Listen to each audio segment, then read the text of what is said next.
तो दोस्तों आज यहाँ पे हम देखते हैं टायर सीजीएल टायर 1 2023 के मैथमेटिकल ऑपरेशन का एक क्वेश्चन। ध्यान रखना दोस्तों, ये क्वेश्चन आपके एग्जाम में बार बार रिपीटेशन में पूछे जाते हैं। ठीक है, इन प्रश्नों में करना क्या होता है, तो देखो यहाँ पे जैसे यहाँ देखो तो यहाँ पे क्या है 7 और 2, मतलब क्या है कि अगर आप यहाँ देखोगे तो दिए गए समीकरणों को सही बनाने के लिए विकल्पों में से दो संख्याओं को, यहाँ पे जो दो संख्या लिखी हुई है समझना जरा, यानी कि 2 की जगह आप यहाँ 7 की जगह क्या करोगे 2 की जगह क्या करोगे 7, फिर उसके बाद से 20 और 8, यानी किसी भी एक ऑप्शन को, यानी कि आप इसे लेकर के इसे या इसे, इन चारों में से कोई एक ऐसा होगा जो आप यहां पे उनके परिमाणों को परिवर्तन करेंगे तो यहां पे क्या हो जाएगा 40 इक्वल्स टू 40, यानी कि 40 बराबर 40 करना है। अब इसका एक बेसिक सा रूल समझना, इसे सॉल्व करने के लिए आप बोर्ड मास का यूज करते हो। देखना बोर्ड मास में सबसे पहला काम क्या करते हैं वो डिवाइड।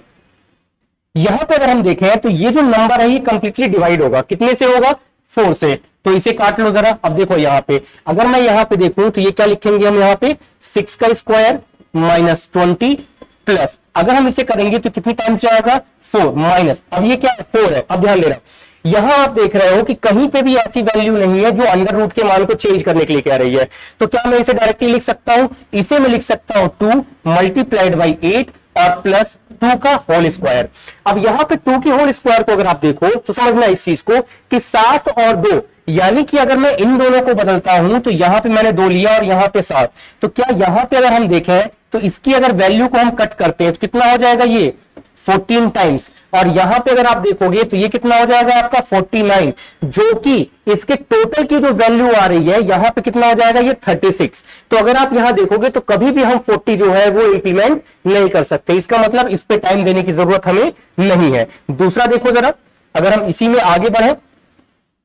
समझना, यहां पे अगर हम इसी में देखें 20 और 8 को चेंज करने के लिए कह रहा है, तो 20 और 8 को अगर लेते हैं तो क्या मुझे यहां 8 करना पड़ेगा, और उसके बाद से 8 की जगह अगर हम देखेंगे तो कितना आ जाएगा हमारा 20, और अगर हम यहां पे लेते हैं 2 तो ये कितना बनेगा 40। अब देखो हमारी एग्जैक्टली वैल्यू 40 आनी चाहिए थी, और यहां पे क्या है हमारे पास माइनस है, तो ये कितना बनेगा हमारा 40, तो अकेला ये बना, और यहां से कितना ये बन जाएगा हमारा 4, और ये कितना है 8, तो ये कितना होगा 36। तो अगर आप यहां देखो तो ये जो वैल्यू आ रही है वो भी हमारी 40 के इक्वल नहीं आएगी, दैट मींस कि मैं इसको भी छोड़ दूंगा। फिर देखो 2 और 8, तो अगर हम 2 और 8 को लेते हैं तो दिक्कत क्या होगी कि अगर हम यहां ले लें तो इसका मतलब ये हो जाएगा ये टोटल 36 होगा ना,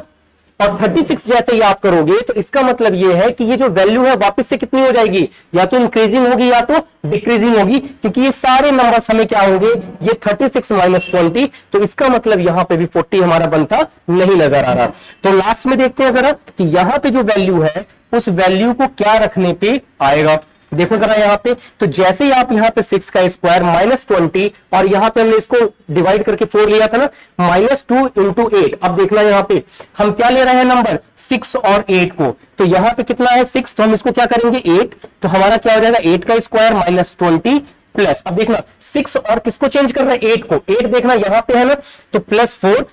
-2 मल्टीप्लाइड बाई, अब 8 की जगह यहां पे क्या लिखेंगे 6, और 2 का अगर हम करेंगे यहां पे एडिशन तो कितना हो जाएगा 4 इक्वल्स टू 40 आना चाहिए। यहां देखो कितना हो जाएगा 36 minus 20 plus 4 minus 12 plus 4 equals to 40। आप इसे जैसे सॉल्व करोगे तो हमारा राइट आंसर क्या आ जाएगा 40 इक्वल्स टू 40, दैट मीन्स कि जो डी आंसर होगा हमारा वो एकदम सही होगा। ठीक है, ध्यान से।